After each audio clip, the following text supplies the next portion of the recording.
Been a pretty busy week though, man. Busy week. Shout out to everybody that's been in the streams, plugging in, catching the plays, being active uh, in the chat room, which is going pretty well. Let's just make sure everybody get the YouTube side as well, and then we're gonna get rocking and rolling.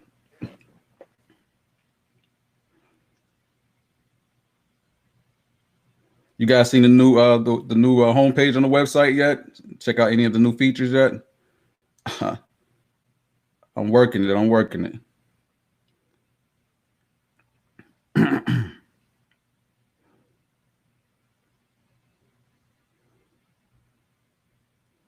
All right.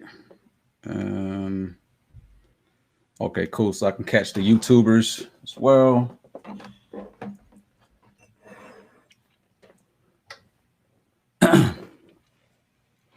All right. So welcome to Game Plan Sunday. Today is August 23rd. We're at the end of the month here, and the markets continue to melt up higher.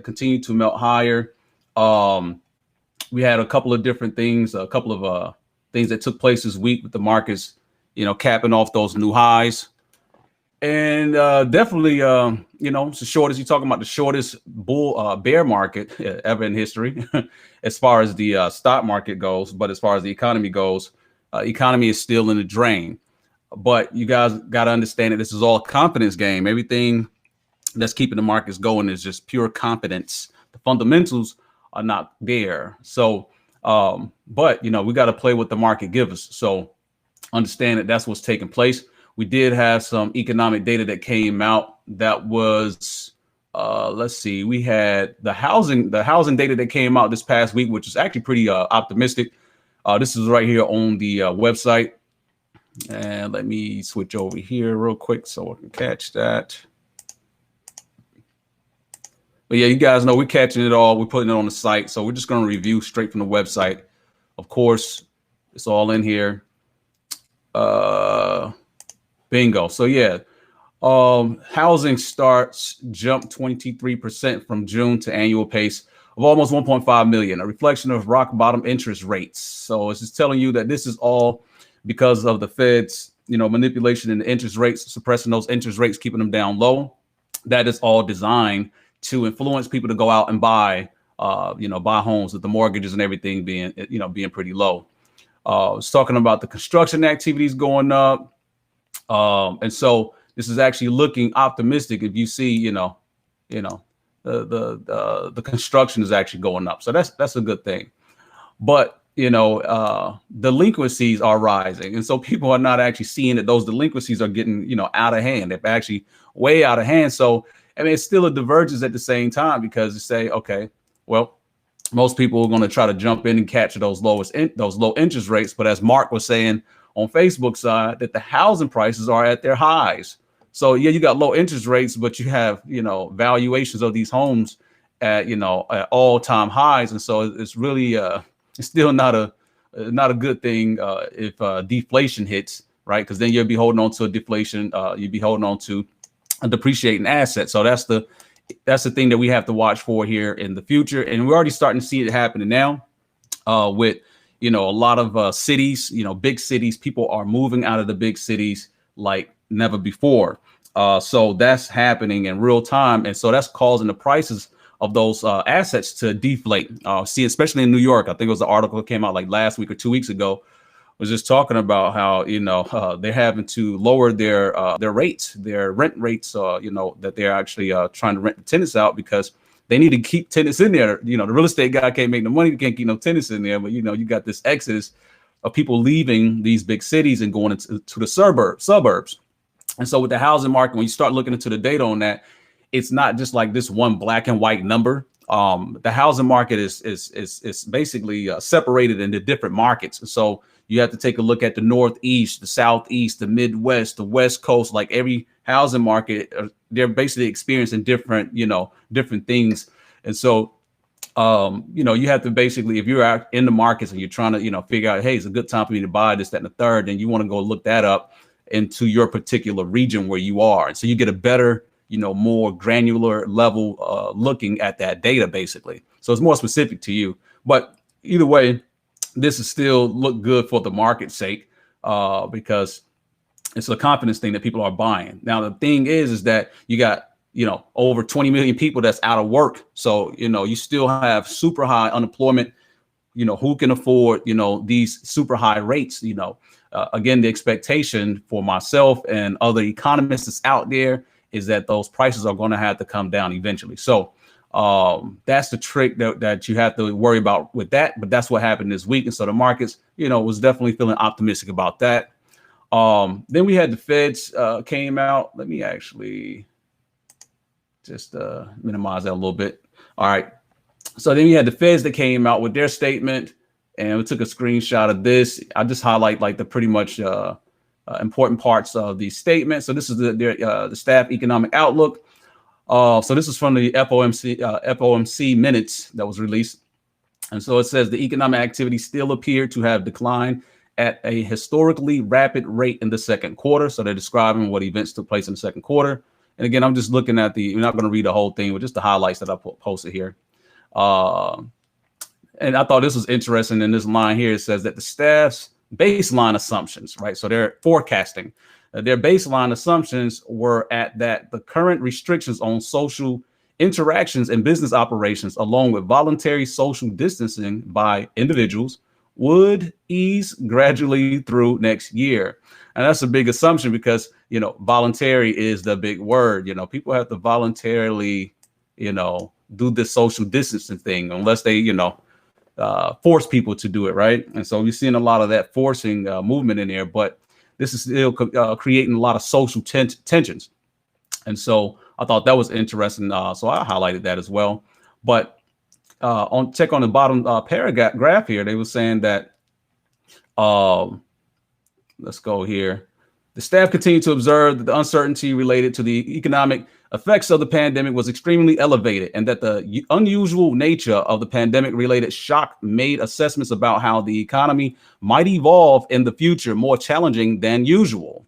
Right. So they're basically saying it's going to be more challenging than what they normally would expect. In light of the significant uncertainty and downside risk associated with the course of the pandemic and how long it would take the economy to recover, the staff still judged that a more pessimistic projection was no less plausible than the baseline forecast.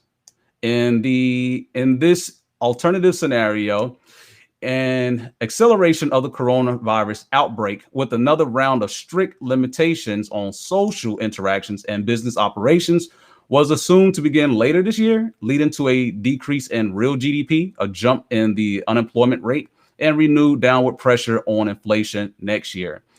Compared with the baseline, the disruption to economic activity was more severe and protracted in this scenario, with real GDP and inflation lower and the unemployment rate higher by the end of the medium term projections. So they're just telling you, what their projections were.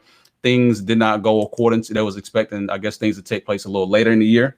And so, they try to be optimistic about it. But again, you see, they're going to be more optimistic than anybody else because they don't want to scare the public. So you have to take a look at it that this is, they say the baseline case, this is all, optimistic case, basically. So we got that report that came out this week. Here we go with the unemployment claims that came out this week as well. 1.1, let's see, an increase of 135,000 from the previous week's revised level. So, when they release the news, for the weeks, they always come back and revise them. And the first numbers that print are always wrong. Those numbers they make good headlines for the stock market to move, but I mean, they always get revised, right? And so the numbers that they were reporting last week, when we were seeing this little blip in here, we were saying that, hey, with this little blip coming down, that was a good sign, right? It was like, oh, that's a good sign that, that the claims are coming down, right? But then you get that, that break back to the upside. So now that risk is back on, right? So the risk is coming down. When it's coming down, you're saying, oh, that's looking good for the economy. But then when they come back and say, hey, those numbers are actually wrong. Those numbers are actually higher than what we were saying they were. So, this past week numbers were actually higher than the revised numbers, right? So not the previous ones, but higher than the revised ones, which are higher than the previous ones, basically. So anyway, revised up 8,000.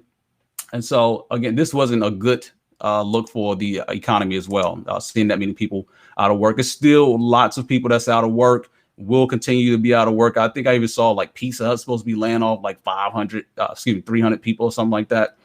So, I mean, you're going to continue to see this. And, basically the only people that's really benefiting in what we're seeing right now are the big tech stocks. So we'll take a look at that. In fact, I think the calendar is pretty light this week. We had some economic data, but nothing really significant. Let's see. We got the unemployment claims coming out, and we got the GDP estimates, personal income and outlays. And okay, so then we actually got the Chicago PMI numbers that's going to come out, I believe, Thursday or Friday. So but yeah, so anyway, if you want to see what's coming up, down the pipeline, if you're on the website, make sure that you subscribe if you haven't. But you can go straight over here to the events tab. And again, you'll see this tab right here if you're in the news feed. So that's where we are right here, the news feed. But you just check out the events calendar so you can check and see what's popping. And there are links associated with certain things. So if you want to get your hands on that data when it's released, you can just go straight in here and you can go straight to the site, click on the links. And so that you can get, the full review, and you can actually, read that and, develop your own conclusion from what you're actually reading, So, yeah, this is what we got right up in here. So I got it pretty light. But with that being said, let's actually just switch on over to the charts here. So let's go to the S&P 500. We'll go over the index.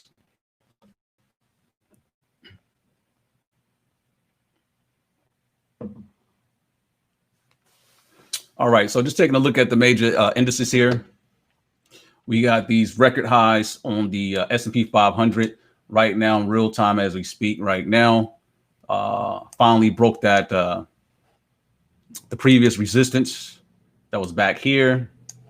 Oh, we can't do red on that blue. We got to put that yellow on. Let me get that right. All right, so there we go. All right, so we finally broke this. This is what we're looking at right here. This move right up into this range here. The markets are extended. Okay, we can see that we're in super overbought territory, but we have seen, in the past that these levels can stay elevated. We don't know the timing of how long it's going to stay elevated, but you definitely want to take caution when you get into these zones here. But overall, S&P 500 moving up, so breaking records on that. The NASDAQ. The NASDAQ is where all the sauce is at, right? So the NASDAQ is where all the sauce is at. These are the tech companies. You're basically looking at a whole, 2K.com bubble all over again, 2.0, if you will. But I believe that the NASDAQ is going to continue to rise. We've got the trend that's still moving in there. This has been the best performer by a long shot, from its previous highs before the crash. Look how far it's extended. So, you definitely are a winner if you've been exposed into tech stocks. So tech is where the sauce is at, and tech is where the sauce is going to continue to be. I mean, and a lot of that comes from, the government shutting down a lot of these other, companies and industries, whereas tech did not have to be suppressed and by force. Everybody can do everything online. In fact, the government wants everything to be digital. They want everything to be online, and I'm going to say this because just understand government's always about control. People always ask, why would they do this? Stop asking stupid questions. It's always about money, power, control, always have been, always will be. And so in the natural world, it's only so much that they can control. When I say natural world, meaning your real life without electronics. In the electronic world, it can be controlled. It can be tracked. You can be traced. So that's why, when they came out with these smartphones, we're seeing technology, changing faster than ever. So that's what I was telling people when I got my data science certs and data analyst certs, the things that I was learning was just crazy. I even did artificial intelligence program writing, and it just blew my mind. I was like, oh, this is just crazy. I actually had to put it down because it got scary, right? But everything is being tracked, right? So the smartphones stuff. And it's funny because my wife, she was telling me we were actually talking about this trip that we plan on doing. And this is the night before. We're just talking about it, not searching, not looking at anything. And then she comes in the morning and she was showing me like her phone was advertising the things that we need for the trip. And I was like, yeah, see, that's a good point right there. And I posted this on Facebook. You know, it's crazy time in life where you have to have a privacy room in your home. When you want to have some privacy in your home, you need to have a room set up where there's no electronics and no cell phones are allowed to enter. So therefore, you can actually really have some privacy in your household. And this is a funny thing I was actually talking about with Microsoft a couple of years ago. When Microsoft with their gaming, they had dropped this this thing on the Xbox console called the Kinect. And I was like, well, they were definitely well ahead of their time, but it had got met with a lot of resistance. And it ultimately cost Microsoft in its race against Sony PlayStation, because people were saying that this thing is always going to be on, it's going to be watching and listening. And so the gamers basically fought back at the Xbox Kinect. And, you know, me, I like using technology stuff. So I'm like, yeah, I'm okay with the Kinect. It's not like I'm cooking up bricks or something in the house. So if they watch it, I mean, whatever. I'm not even thinking about it. I just want to use the technology. And that's the way most of us are. We want to use the technology without understanding the privacy issues that you're actually having. And those privacy things can only be facilitated through, you know, technology, right? And so the government is in full support of technology. You know, these technology stocks being expanded, and they will be funding a lot of their operations because that's what they want. They'll be able to have that level of control. So I just wanted to bring that out because, I mean, that's where we are. So, and I just thought that was an interesting observation that, you know, even when you're just talking, next thing you know, they're advertising the things that you're talking about. So they're always listening. Big Brother's always listening. So, you know, you got the dope boys in the streets be mad at everybody talking about, why you snitching on me? Well, I mean, you snitching on yourself. I mean, you got this thing in your pocket. Nobody got to snitch on you. So anyway, tech stocks has been, you know, popping. They're going to continue to pop, and that's the reason why, right? So, so anyway, exposure there. Let's take a look at the Russell. And the Russell is actually looking like it's starting to roll over. The Russell never cleared its highs from previous time. It's been a lagger, basically. So this is the previous highs. Then it came up to this Fibonacci level here at this 127 extension from this swing high, from this swing low. And we saw that it's got rejected, and it's starting to trade a little sideways. And so the question is, you know, is this going to actually roll over, right? We got the trend that's starting to come down. I mean, the stochastics is all the way down and starting to, you know, turn up a little bit here on the faster side of stochastics. And we see in prices sitting right up here on the 20, which is a support. So, you know, it's going to be interesting to see how the Russell will behave.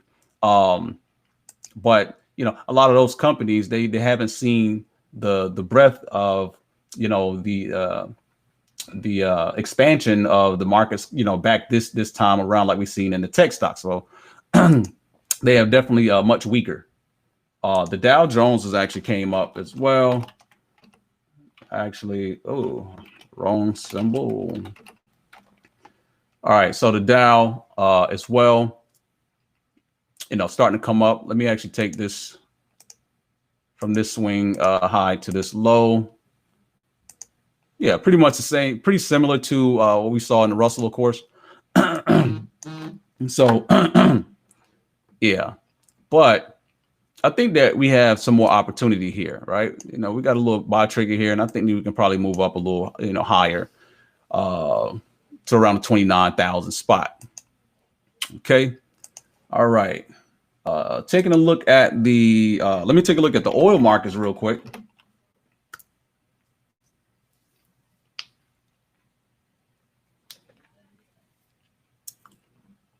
All right, so taking a look at the oil markets, the oil has been squeezing up into the 200 moving average, which we got this yellow line right here. It's been squeezing right up in this zone here.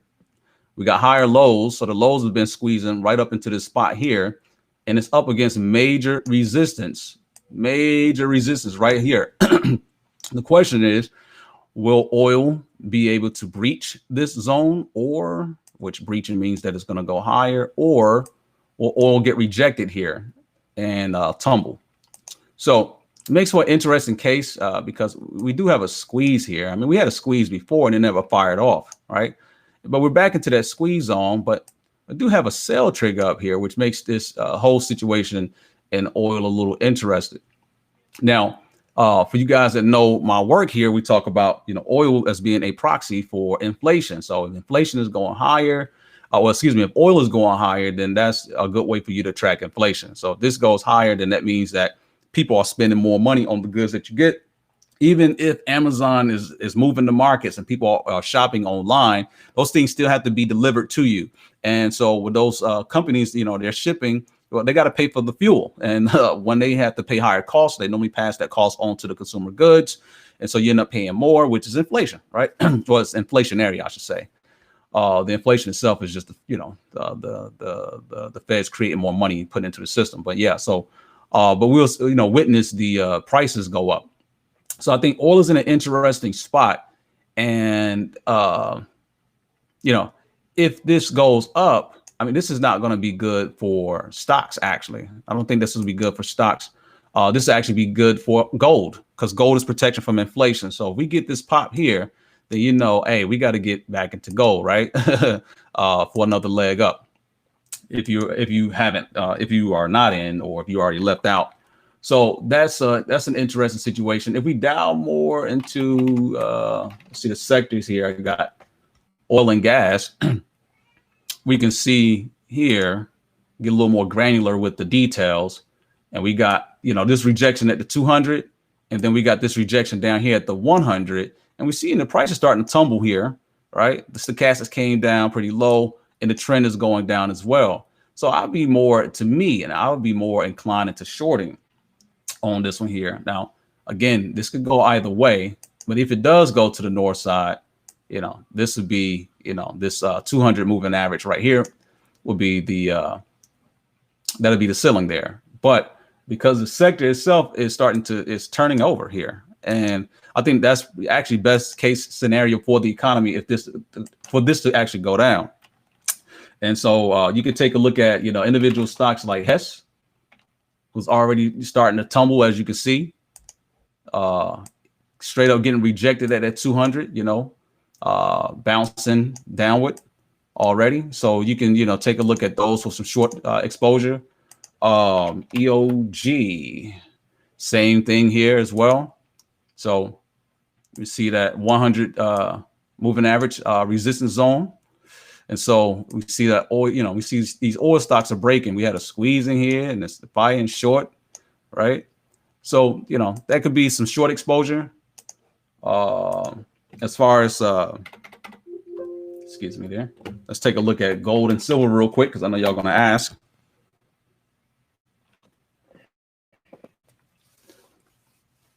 All right.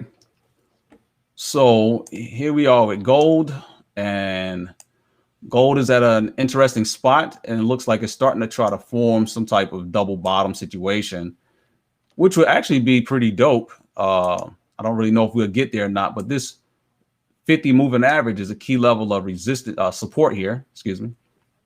So if gold was to come down, some more at this point, I think that'd be a good buy zone here. We've seen that it held here at this time. And then more than likely it'll hold here if it comes back down some. But, you had Warren Buffett that jumped into the game. And so we did get a nice rally, once that news popped. But then you're starting to see it come down a little bit. The wells are in. So, we already know the buyers are in here. The chart is still intact. The chart looks great, actually. So I'll say any downward pressure at this point would be ideal for a buy zone. And the zones that you want to be buying at is right here at the 50. You want to see how it behaves if it comes down to the 50. I don't know if we're going to get it to come down, but if it does, then that is a better buy point than you buying $2,000 an ounce gold. If you can get it at 1890, then that's more ideal. And then you'll ride it back up when it's ready to come back up to the next zone. Remember, long term, Bank of America's target, we have $3,000 there. I think Morgan Stanley has like a $3,400 target or something like that. So, you got banks that's already super optimistic on this stuff. And so, we can potentially see a double bottom type setup here in gold. And then silver will track that, pretty much similar. Except for silver may be a little more volatile. All right. So get a little more volatility over in silver. where silver could come down a little further than what gold will come down to. So not too sure, but we had it come down like here, came up that way. And if it comes down again, this would be a first zone to take a look at, but the 50 will be a strong support zone here if it comes down that way. And again, silver moves a little more volatile. Again, the chart is still intact, still looks, beautiful. Right now, you're getting a great buy opportunity right now. If this thing, comes down any further, it'll be the re-up zone for the next rally up. All right, now let's take a look here. Take a look at now. The news of the week was about Apple and Tesla, of course. Everybody's talking about Apple and Tesla. The split is coming up. Lots of speculation jumping into Apple. The stock is pretty much parabolic, and it's basically because they're having this 4-1 split, which is next week on the 31st, right? So next week, or this week coming up, I should say, there's going to be a stock split. A lot of people don't quite understand this stock split situation. They're trying to hurry up and get in. It really actually doesn't make a difference if you want to be an owner of Apple. If you get in before the split or get in after the split, it's just a way for Apple to raise capital to attract, more investors at a lower price. So basically, one stock is going to get split into 4. So if you own it before, the value, the price of the stock is going to go down, but you're going to own more shares. So it actually doesn't even make any difference. But for some odd reason, Wall Street is pretty excited about it. And so, we got this move up here. And if you take a look from this swing to this swing high to this swing low, this was the extension here. OK, that was the highest 1618 extension. But when you get these melt ups, right, right. So we had that little trigger that came right here at the earnings. Now it's moving up towards this extension of the extension. So it's a 2618 extension that I have over here, which is a little above 500, which I think the Apple could tag that. But I think it's a pure speculative play. So again, it's a little dangerous. If you're not, day trading it, I wouldn't count on it because the price of Apple is really high. Apple's having a lot of situations with, I think it's the what's the video game called? Geez, my kids play it all the time. Fortnite, Epic Games. Basically about their practices with selling, these gaming apps in the store. So having some heat with that. That's coming down the pipeline in real time right now. Apple is not able to even sell, their product, their iPhones. They're not expanding in that. But what they are doing is they're actually packaging services. And so the management, they have a good moat. Management doing a great job with trying to, keep the business going. But, China's big issue is that it can't break into the Chinese market. Chinese got the biggest population market, and they can't get into that market. So they're pretty much, tapped out when that comes to that. What they're doing is bundling services to get those sales.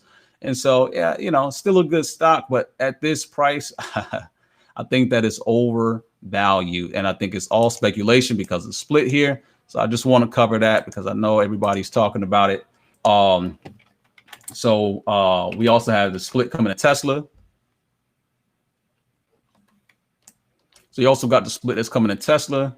And Tesla's actually blown through, the 2618, which is the 2000 target.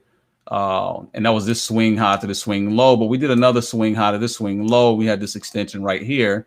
And we're seeing prices being met with resistance up here. Now, if Tesla blows through this, I don't know where we go on that, but it's definitely not worth this by any stretch of the imagination.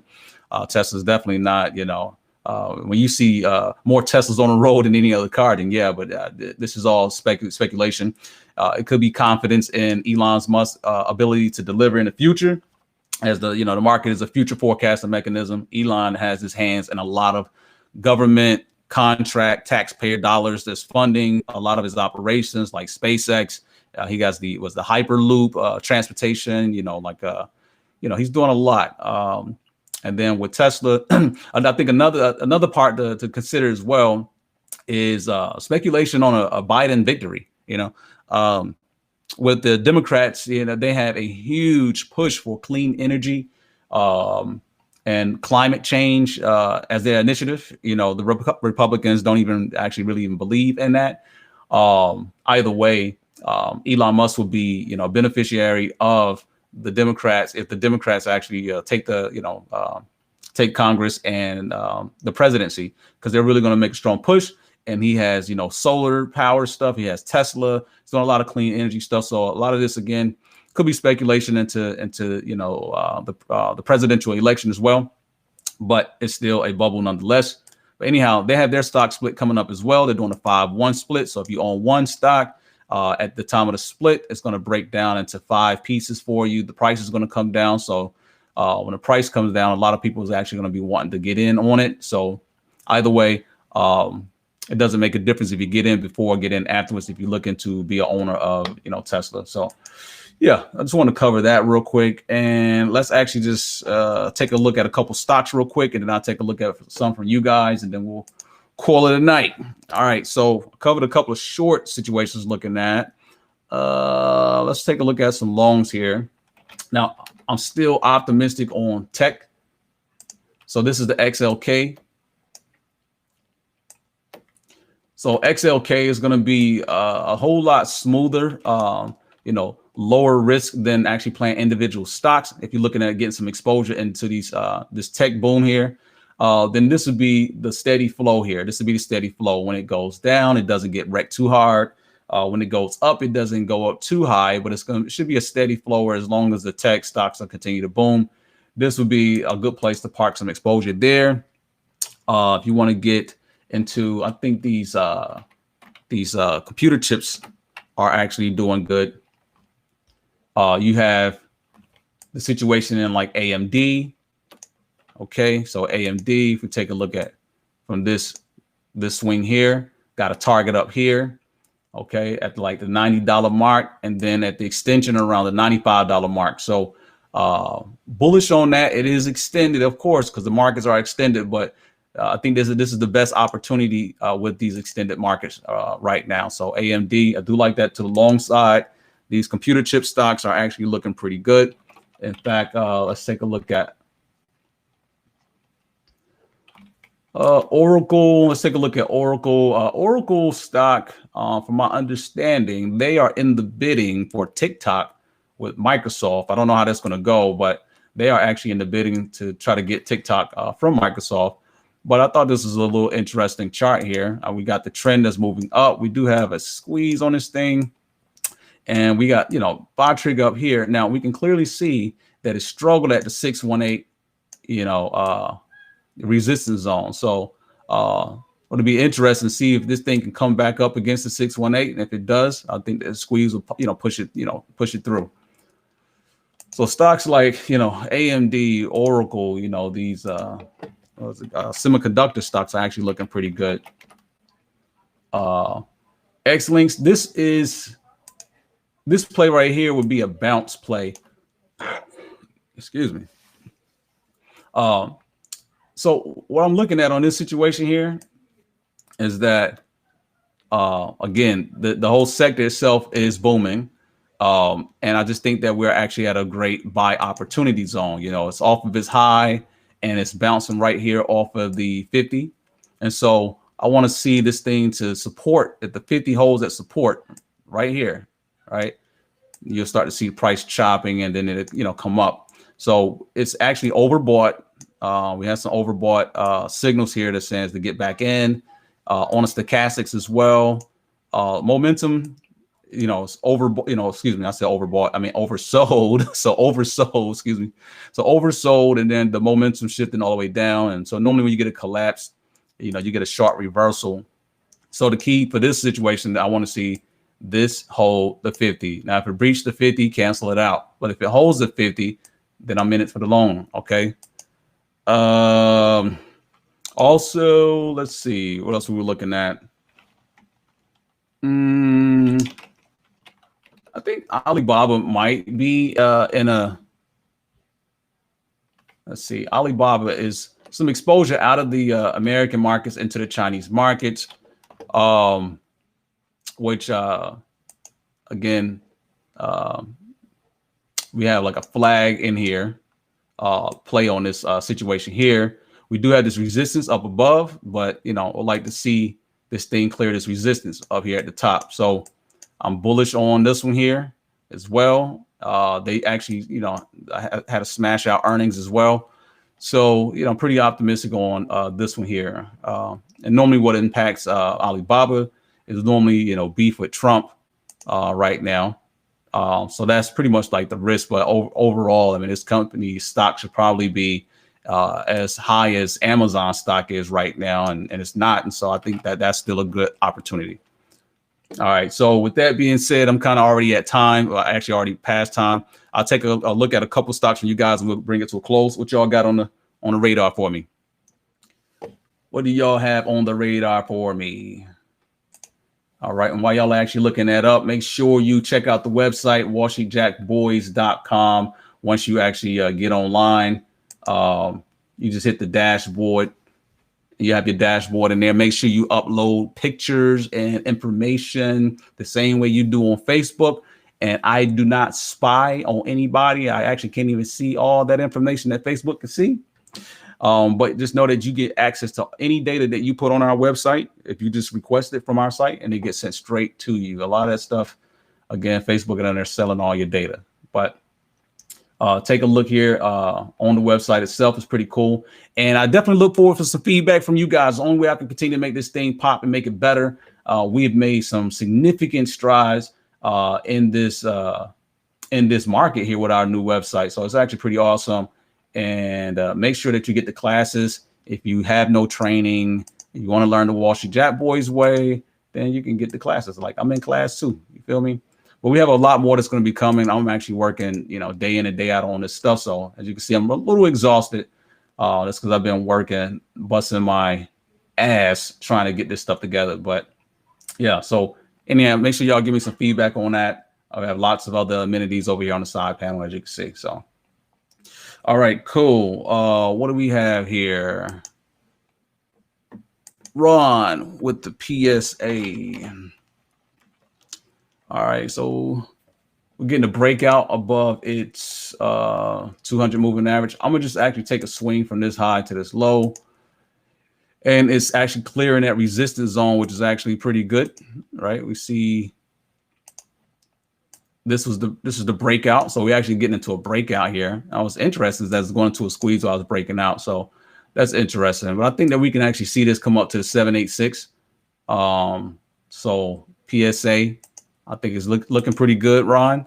Dollar Tree, I believe they have their earnings this week in Dollar Tree. So let's see. Yeah, Dollar Tree is having their earnings this week. And so this would be like an earnings play. Overall, the stock itself is bullish. It's going to be dependent if you're planning on playing this into earnings or you planning on actually holding it after earnings, right? So I think that it's highly probable that we can come up to this. Actually, hold on. It's been a while since I charted this one. Let's see. Let's say this swing to this here. Let's see what we got.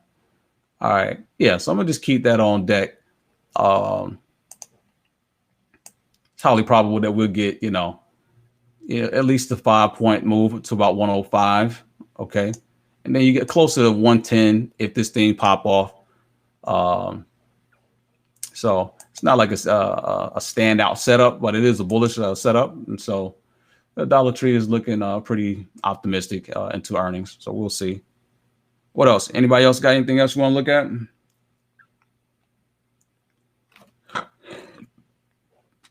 Let me show you guys another one real quick.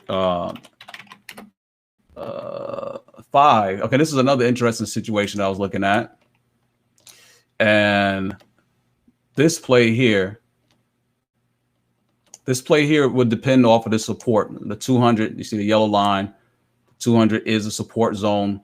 The stock has been able to hold that support zone 1, 2, 3 times. It's there again at that support zone.